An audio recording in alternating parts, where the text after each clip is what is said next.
باسم الثلاثي باسم آب وولد ومنفس قدوس أحد أملاك آمين. سلام እግዚአብሔር አምላክ ምስኩላትኩም ይኹን ሰዝራ እግዚአብሔር አምላክ ከመይ ውዒልኩም ኣነ እግዚአብሔር ይመስገን ክብሪ ይስፋሕ መድሃኒ ዓለም ኣቦይ ከምቲ ኣነ ጽቡቕ ዝውዓልኩ ድማ ጽቡቕ ውዕልኩም ክትኮኑ ናይ ኩሉ ግዜ ተስፋይን ተመኒተይን እዩ ኣሜን። ስንክሳር ዘወርሃ ሰነ ዕለት 21 ስንክሳር ድሰምዕ ዘንብብ ፍቅር ጎይታ ኣብ ልቡ ይዕንብብ ሓለዋን ጸሎትን ተረዳእነትን ናይ ቅዱሳን ድማ ይረክብ ዝክረ ጻድቅ ለዓለም ይሄሉ ዝኽሪ ናይ ጻድቅ ንዓለም ይዝነብር ካብ ኩሉ ክፉእ ዘበለ ክጽድሕኑ ንቅዱሳን ተማሕፀኑ በዘለማዓንቲ 21 ድንግል ማርያም ኣዴና እያ ወላዲት ኣምላኽ ብጸሎታ ብኣማላድነታ ብጣዕሚ ፍቕራ ተኸልለና ጽላላ ተጽልለና ወላዲት ኣምላኽ መስኩላትና ትውዓል ኣሜን። ቅዳሴ ቤታ ለእግዝእትነ ቅድስት ድንግል ማርያም እዩ በረኸታ ይሕደረና ኣብ ጸሎታ እውን ትዘክረና ኣሜን። ሰነ 21 በዛ መዓልቲ እዚኣ ናይ ኣዳምን ዘርኡን ድሕነት ናይ ዝተፈጸመላ ናይ ወላዲት ኣምላኽ ቅድስት ድንግል ማርያም ዓብዪ መዘከርታ በዓልን ናይ ህንጸተ ቤተ ክርስቲያን ኣብ ኩሉ ጫፋት ዓለምን መዘከርታ በዓል እዩ። እዚ እውን ጳውሎስን በርናባስን ኣብ ውሽጢ ኣህዛብ ምስ ሰበኹ ክብሪ ንዑ ይኹኖሞ ብጎይታናን ኣምላኽናን ኢየሱስ ክርስቶስ ኣመኑ። ኮይኑ ግን ካብ ኣባይቲ ውልቀ ሰባት ወፃኢ ምስጢረ ቅዱሳት ዝቕበልሉ ቤተ ክርስቲያን ኣይነበሮምን እሞ ኣቐዲሞም እቶም ኣህዛብ ካብ ስርዓተ ኣምልኾ እግዚኣብሔር ዝተፈልዩን ኣብ ቤተ ጣዖታት እናኸዱ ነቲ ዘይርኢ ዘይሰምዕ ብኢዶም ዝተሰርሐ ምስሊ ይሰግዱን የምልኹን ነበሩ። እዞም ቅዱሳን ሐዋርያት ኣብ ዝኸድሉ ግዜ ድማ ግና ካብ ኣምልኾ ጣዖታት ክወፁን ነቲ ንኹሉ ኣብ ትሕቲ ግዝኣቱ ዘመሓድርን ትንፋስ ሰኺዑ ሕያዋን ዝገበረና ኣምላኽና እግዚአብሔር ክፈልጡ ንዕኡ ክግዝኡን ከምልኹን መንፈስ ቅዱስ ብዝሃቦም ጸጋ መሃርዎም እሞ ደጊሞም ናብ ናብራ ጣዖት ከይምለሱ ከዓ ኣጠንቅቕዎም። እቶም ህዝቢ ግና ኣብ ዓዶም ብዘይካ ቤተ ጣዖታት ካልእ ኣምልኾተ እግዚአብሔር ዝፍጸመሉ ስፍራ ስለ ዘይነበሮም ናብ ቤት ጣዖታት ኣይትኺዱ ኢልኩምና እንተኾነ ንኣምላኽ እነምልኸሉ ወይ ከዓ እነገልግለሉ ናይ ጸሎት ስፍራ ስለ ዘይብልና መጸለይ ቦታ ሃቡና ስሩሕልና በልዎም እሞ ኣብቲ ሃገር ዝተሰርሐ ቤተ መቕደስ ብዘይ ምንባሩ ግን መንፈሳዊ ኣገልግሎት ስርዓተ ኣምልኾ ንኽፍጽሙ ኣዝዮም ተሸጊሮም እዮም ነይሮም እሞ ቅዱሳን ሐዋርያት ጳውሎስን በርናባስን ከዓ በቲ ዝበልዎም ኩሉ ናብ ሊቀ ሐዋርያት ቅዱስ ጴጥሮስን ቅዱስ ሐዋርያ ዮሐንስን ለኣኹሎም እሞ ንሳቶም ከዓ ኣልቦ ዘትገብሩ ወኢምንተኒ ዘእንበለት ትእዛዙ ወምክሩ ለእግዚእኑ ኣምላክነ ኢየሱስ ክርስቶስ ብዘይ ፍቃድ ናይ ጎይታናን ኣምላኽናን መድሓይናን ኢየሱስ ክርስቶስ ክትገብርዎ እትኽእሉ ነገር የለን እሞ ነቶም ህዝቢ ሱባኤ ከኣቱ ንገርዎም። ኣምላኽና ኢየሱስ ክርስቶስ ድማ ፍቃዱ እንተኾይኑ ቤቱ ክሰርሕ እንተፈቂዱ ጸሎትና ክሰምዓና ባዕሉ ከዓ ምላሽ ክህበና እዩ እሞ ስለዚ ንስኻትኩም ጸልዩ ንሕና እውን ክንጽልይ ኢና ክብሉ መለስሎም። ስዋኤኦም ምስ ወድኡ ድማ በዚ መዓልቲ እዚ ኣምላኽና ኢየሱስ ክርስቶስ ንኹሎም ኣብ ቀረባን ኣብ ርሑቕን ዝነበሩ ቅዱሳት ሐዋርያት ብዓምዲ ደመና ጽዒኑ ናብ ፊልጵስዮስ ናብታ ቅዱስ ጳውሎስን በርናባስን ዝነበርዋ ቦታ ኣምጺኡ ኣብኣ ኣኻኸቦም። ቅዱስ ዮሐንስ ኦ ጎይታይ ንምንታይ ደኣ ኣኻኺብካና ክብል ሓተቶ እሞ ጎይታና ድማ ከምዚ ክብል መለሰሉ ብስም ወላዲተይ መብርሃን ካብ ጫፍ ዓለም ክሳብ ጫፍ ዓለም ቤተ ክርስቲያን ክትሃንጹ ፍቃደ እዩ እሞ ህንፃ ቤተ ክርስቲያን ከርእየኩም ስርዓት ክምህረኩም እየ ብምባል ተዛረቦም። እዚ ኩሉ እዚ ኢሉ ከዓ ናብ ምብራቕ ኣቢሉ ወሰዶም። ተረሓሒቆም ዝነበሩ 3 ኣእማን እውን ነበሩ። ብተኣምራት ኣቀራሪቡ ቁመትን ጎድኑን ዓቂኑ ሃቦም። ወኣእባንኒ ይለመልሙ ብኤድሆሙ ይብሉ እሳት ከም ዘውዓዮ ሽምዒ ኣብ ኣእዳዎም እናለምለመ ቁመቱ 24 ጎድኑን 12 እመት ገይሮም ሰርሕዎ። ወይ እዘኒ አንትሙኑ ከመዝ ዝግበሩ እምበኣርከስ ንስኻትኩም እውን ከምዚ ጌርኩም ስርሑ ኢልዎም ከደ። ንሳቶም ከዓ እቲ ዝቐረበሎም ኣእማን ብተኣምራት ናብ ዝደለይዎ ከም ዝረሰነ ሽምዒ እናጠዋወዩ ናይ ቅድስት ድንግል ማርያም ቤተ ክርስቲያን ሃነጹ። ንጽባሒቱ ድማ ቅዳሴ ሰሪዑ ቅድስት ድንግል ማርያም መንበር ቅዱስ ጴጥሮስ ተራዳኢ ካህን ሰማዕት ቅዱስ እስጢፋኖስ ሰራዒ ዲያቆን ገይሩ ቀዲሱ አቁረቦም። በዚ ነገር እዚ ከዓ ሰማያውያን መላእክትን ምድራውያን ሰባትን በሓድነት አመስገኑ። ንዝሓረያን ንዘፍቀራን ብስጋ ወላዲቱ ንኽትከውን ንዝገበረ ንእግዚአብሔር ምስጋና ይኹን። ንዓና እውን በአማላድነታ ንእመቤትና ቅድስት ድንግል ማርያም ይምሓረና። በረከታ እውን ምስኩላትና ይኹን። ጣዕመ ፍቕራ አማላድነታ ለውሃታ አደነታ ምስኩላትና ይኹን አሜን። አርኪያት ድማ ከምዚ ይብል ሰላም ለቤትኪ እንተ ቀደሳ በደሙ ማርያም ወልኪ ዘመንክር በአርያሙ በእንቲ አነ በልዮ ሰአሊተ ምህረት እሙ ኢታማስን ግብረ ኤደከ እንተ ተለሃኮ ቀዲሙ ቦኑ ለከንቱ ቸንያ ይጻሙ። ሰላም ለማርያም ሶበ ፍቅረ ሰብእ አገበራ በዛት ዕለት ሶበ አስተበቆ አቶ በሊቶስጥራ መሃልላት እግዚአብሔር በኩራ ከመያድህኖሙ እምነ ኩሉ መከራ ለእለ ጸውኡ ስማ ወገብሩ ተዝካራ። ከምኡውን በዛ መዓልቲ እዚኣ ካብ ሃገር ምስር ዝኾነ ቅዱስ ጢሞቴዎስ ብሰማዕትነት ሓረፈ።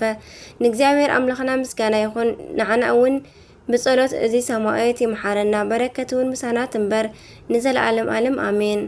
አርኬ ሰላም ለጢሞቴዎስ ማእከለ ጉባኤን ዘዜነወ እንበለ ኢየሱስ አምላክ ከመ ኢሃለወ ለትእዛዘ ንጉስ እሉ ሶበ ይመጽለወ አብሰልዎ ውስተ ጠገን አንዲ ደሙ ሃወ እስከ ስጋሁ ከመስም ምህወ።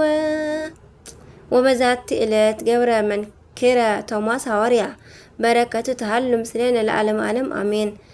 ሰላም ለቶማስ ድህረ ለብእሲት እህየዋ በቤተ መያሲ እንተ ሃረድዋ ሶበ ተሰአላ ትንግሮ ሃበ በጸት በቦሰሳዋ እንዘ መስሌት ቤሎ ሃለከ ነዋ ኦፎንት ወአለኒ ለዘለከ ጼዋ።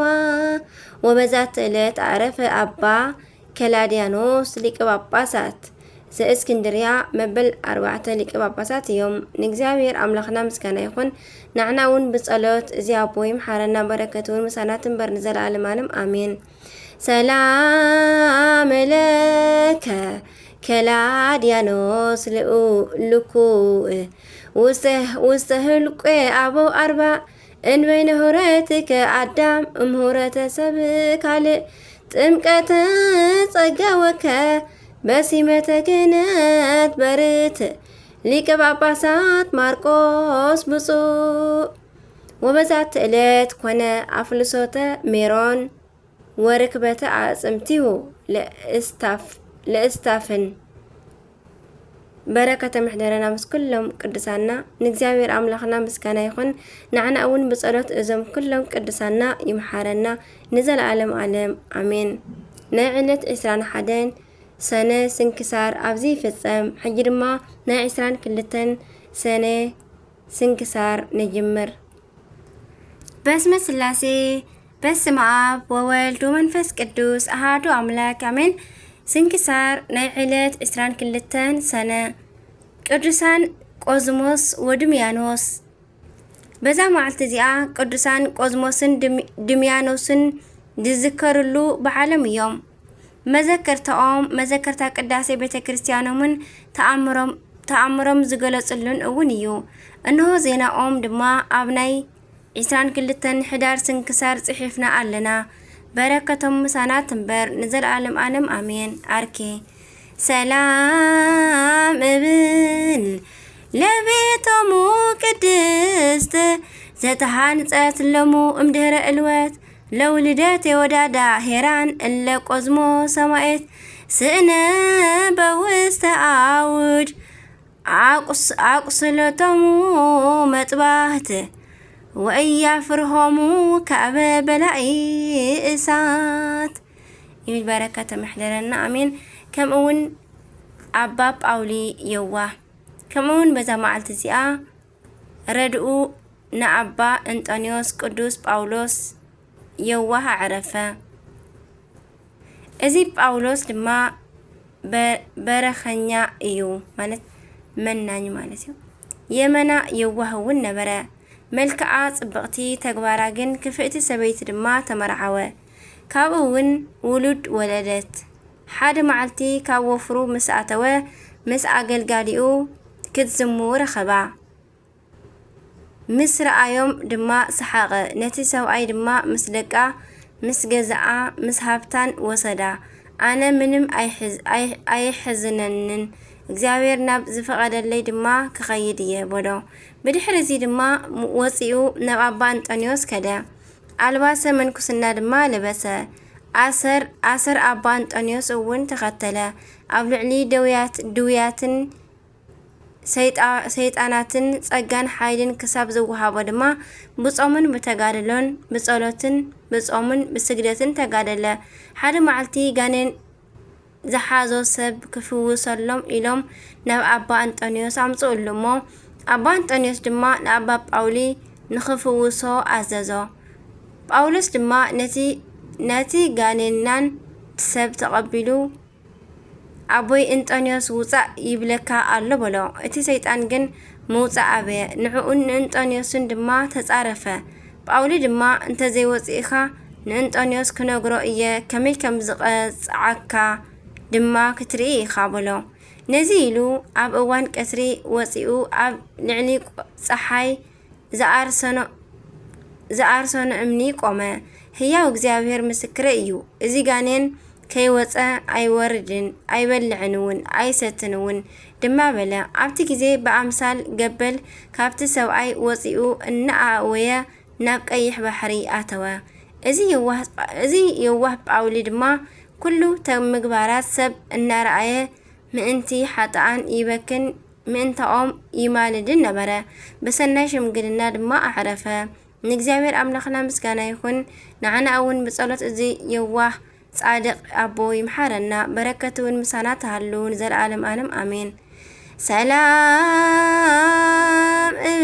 سلام إبل لباولي لولو يأمن السما بسيتو زي سناي تلاهي قوي موا على انولا نهي بمل التابن انت عرسانو صهاي اسك امقانين يهايو بسيدوي يبل نكسابير أملخنا مسكانا يخون نعنا أون بصالات ازي قدسان ازم كلهم قدسانو يمحارنا نزل عالم آمين والحاون عمتاون تخبرهم زعلو بركة محضرنا آمين كمون نعلت إسران 3 سنة بس مع بولد ومنفس قدوس أحدو أملاك آمين بركة رديئة ناي قدوس جيورجسين ناي قدوس داويد ناي قدوس سلمون والحاون عمتاون بركة محضرنا آمين إسران 3 سنة بزا معلتزيا نجوس إسرائيل سلمون مفكرة طبب أعرفه أزيد أبيب نجوس مفكرة طبب طبيبان نجوس إسرائيل نبي صدق مست سالم سلاموي اندات بهاله جصوع كخون ودعابي نبي نجوس لب أملاخ قدوس داويتن قدسي بيرسابهن أيوم قدوس سلمون كسب 13 عمتو أبيت منجستي مسابو حبيه قدوس داويد 7 عمت مسملأ ناي أكالو مدكام رأيو أدونياس بقلبتو كنجس إيه أكو أنت بلا عيتسخعلن إجزابير نسلمون مريض وصل زخنا جنا أب 13 عمتو نجسه أبو لب أملاخ قدوس داويد ما نفسو كابسقاو كدمي مفليا مخارا زودي لبخا هابني نفت تاريخ أملاخ دما بلو قدوس سلمون مس نجسه أب جبعون نجزابير مسواتي أقربه ويتا دما تجلسو انتي تدلي بلو سلمون دما لكع كمني أبو مستوعلن لبونان لمنا بزيك أقويتا دس لزبلو ألبو قدميك وألبو دهريك قدمي خان دحري خان كما خازبله ጠቢብን በዓል ጸጋን ሰብ የለን ኣይክህሉን እውን ኢልዎ ተሰወረ። ቅዱስ ሰሎሞን ን40 ዓመታት ኣብ እስራኤል ነገሰ። ግሩም ብዝኾነ ፍትሑን ብፍሉይ ጥበቡን ዓለም ተገዝአትሉ። እግዚአብሔር ዝመረፃ ናትና ንግስተ ሳባ ኣዜብ ወይ ከዓ ማክዳ ድማ ምእንቲ ክትፍትኖ ከይዳ ንምኒልክ እብነ መለክ ቀዳማዊ ጸነሰት።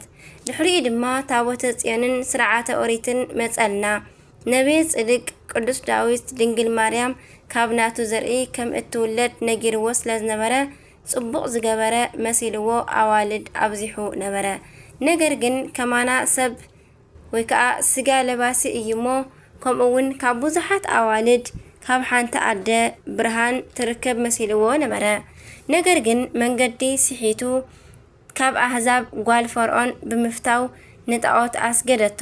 እግዚአብሔር ድማ በዚ ብጣዕሚ ሓዘነ። ብራእይ ተገሊጹ ድማ ስለ ፈታውየይ ስለ ዳዊት ክብል ኣብ ልዕሌኻ ክፉእ ነገር ኣይገብርን እየ በሎ። ዓብይ ነቢይ ሰሎሞን እዚ ምስ ሰምዐ ናብ ልቡ ተመለሰ። ማቕ ለቢሱ ሓመድ ነስኒሱ ብፍጹም ልቡ ኣልቀሰ። ንስሓ ኣተወ። መፍቀሬ ንስሓ ጎይታናን ኣምለኽናን ኢየሱስ ክርስቶስ ንስሓኡ ተቐበለሉ። ናይ ይቕሬታኡ መግለፂ ድማ ተወዳዳሪ ዘይብለን 5 መጻሕፍቲ ገለጸሉ። ተዛረበንን ጸሓፈንን ድማ እዚአን ድማ ቀዳማይ መጽሓፈ ጥበብ፣ ካልኣይ መጽሓፈ ተግሳጽ፣ ሳልሳይ መጽሓፈ መክብብ፣ ራብዓይ መጽሓፈ ምሳሌ፣ ሓምሻይ መሃለይ ዘሰሎሞን እየን። ቅዱስ ሰሎሞን ፍሉይ ዝኾነ ቤተ መቕደስ ብምስራሑ ይድነቕ እዩ። ሰናይ ንጉስ ጠቢብን ነቢይ ሰሎሞንን በዛ ዕለት ኣብ 52 ዓመቱ ኣዕሪፉ ናብ ፈጣሪኡ ከደ። በረከቱ ምስ ኩልና ይኩን ኣሜን። ኣርኬ ድማ ከምዚ ይብል ሰላም ለሰሎሞን እክለ ኣእምሮ ሲሳዩ ወንዋየ ጥበብ ንዋዩ ዝንቱ ንጉስ ከመከመ ይብል በመሃልዩ በወርሃ ክርስቶስ ጻኡ ከመ ትርአዩ ሃብኣውያን ጸገዩ ወሮማን ፈረዩ ይብል ከምኡ ድማ ኣባነው ከምኡ ድማ ከምኡውን በዛ መዓልቲ እዚኣ ዓብይ ሰማዕት ዝኾነ ቅዱስ ኣባኖብ ኣዕረፈ። በዚ ስም ዝጽውዑ ብዙሓት ቅዱሳን እኳ እንተነበሩ እቲ ቀንዲ ግን እዚ ቅዱስ እዩ። ኣባኖብ ከም ገዳማውያን ኣብ በረኻ ዝተጋደለ ከም ሊቃውንቲ መጻሕፍቲ ዘመሳጠረን ብፍላይ ድማ ኣብ ዘመነ ሰማዕታት መጨነቕቲ መከራታት ዝተቐበለን ኣቦ እዩ። ስለ ብዝሒ ገድሉ ሓያል ሰማዕት ዝበሃል እንትኸውን ክሳዱ ስለ ዘይተቆርጸ ድማ ሰማዕት እንበለደም ይበሃል።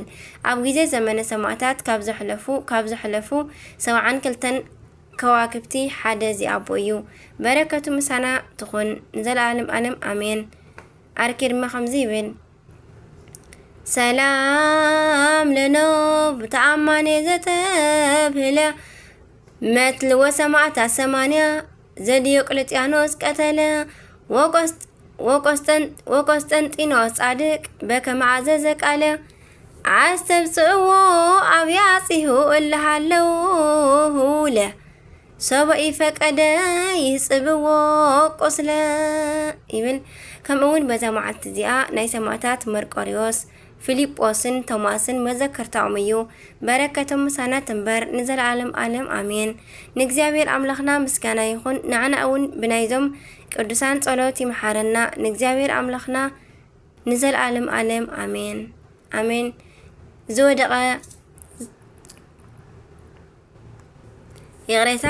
ዝወደቐ ዝነጠበ ቃል ኮነ ዜማ ብኣፈ ቅዱሳን ትጉሃን መላእክቲ ተኣረመለይ ኣሜን። ስንክሳር ድሰምዕ ዘንብብ ፍቕሪ ጎይታ ኣብ ልቡ ይዕብብ።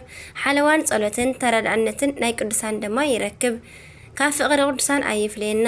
ኣሜን ወኣሜን ይበሉ ኩሎም መላእክተ ሰማይ ኣሜን። አቡነ ዘበሰማያት ይትቀደስ ስምከ ትምጻእ መንግስትከ ወይኩን ፈቃድከ በከመ በሰማይ ከማሁ በምድር ሲሳየነ ዘለለ ዕለትነ ሀበነ ዮም ህድግ ለነ አበሳነ ወጀጋየነ ከመ ንሕነኒ ንህድግ ለዘአበሰለነ ኢታብአነ እግዚኦ ዝተወንሱት አላትነነ ወባልሃነ ኩሉ እኩይ እስመ ዚአከ ይእቲ መንግስት ኃይሉ ስብሐት ለዓለመ ዓለም አሜን። በሰላመ ቅዱስ ገብርኤል መልአክ ኦግዝእትየ ማርያም ሰላም ለኪ ድንግል በድናች ወድንግል ድንግል በስጋቺ እመ እግዚአብሔር ጽባኦ ሰላም ለኪ ቡሩክት አንቲ ማለት ዘውለ ኩራ ከርስኪ ተፈሥሒ ፍሥሕት ኦ ማርያም ተጸጋም ተወዳሴ መልእክተ ሞገስ እግዚአብሔር ምስሌኪ ሰአሊ ወጸሊ ምህረተ ወእንቲ አነ ምህረተ ኩሉ ዓለም ምህረተ ምድራግ አዚታ ፍቅር ወልቺ ኢየሱስ ክርስቶስ ከመይ ይስራለን ኃጣዊነ ተማሂጸነምክ ተማጸነምክ አሜን ወአሜን ወለኩሎም መላእክተ ሰማይ አሜን። ስብሐት ለእግዚአብሔር ወለወላዲቱ ድንግል ወለመስቀሉ ክቡር አሜን አሜን ለይኩን።